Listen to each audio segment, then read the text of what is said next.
Bonjour à tous et bienvenue dans ce nouvel épisode de Commencer à comprendre. Dans une vidéo précédente, nous avons parlé de l'Assomption, de l'Immaculée Conception, de l'Annonciation, de la Visitation, bref, de tous les mystères auxquels la Vierge Marie est liée.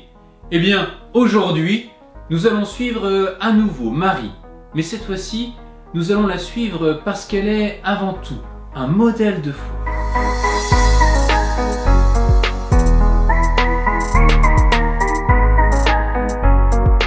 Ce qui caractérise la foi de la bienheureuse Vierge Marie, c'est que sa foi est absolue. Lors de l'Annonciation, alors que l'ange Gabriel lui annonce que l'Esprit Saint descendra sur elle, et que la puissance du Très-Haut la couvrira de son ombre, afin qu'elle enfante un fils, dont le prénom sera Jésus, ce qui signifie Dieu sauve, la Vierge Marie acquiesce sans la moindre hésitation. « Je suis la servante du Seigneur, répondra-t-elle à l'ange, que tout me soit fait selon ta parole. » Dans cet épisode biblique d'une importance capitale pour notre foi et pour le salut de notre humanité, nous pouvons apprécier l'adhésion pleine, entière, de la liberté et de la volonté de cette jeune femme de Nazareth, Marie, à la volonté du Dieu Tout-Puissant, à qui rien n'est impossible. Marie a donc une foi absolue dans la parole de Dieu dont elle se laisse habiter. Marie est celle dont la foi permet d'accueillir en son sein la mystérieuse maternité du Christ. Enfin, Marie est celle dont la foi ne vacille pas, des noces de Cana jusqu'au pied de la croix. La prière de la Vierge Marie est une prière tout inspirée par sa foi, et c'est une prière qui se révèle à nous grâce aux Saintes Écritures.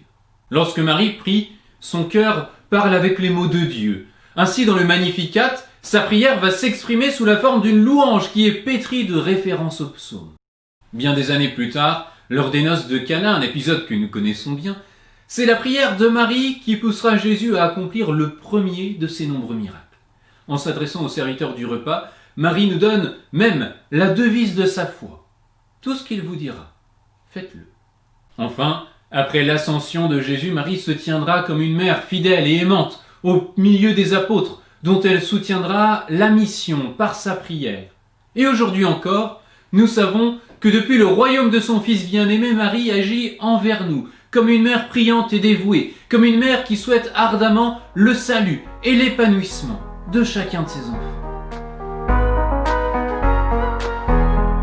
Suivre Marie, c'est s'assurer d'arriver au Christ. Alors comme le dit le pape François, quitte ton canapé, chausse tes meilleures chaussures et marche à sa suite, à la suite de Marie.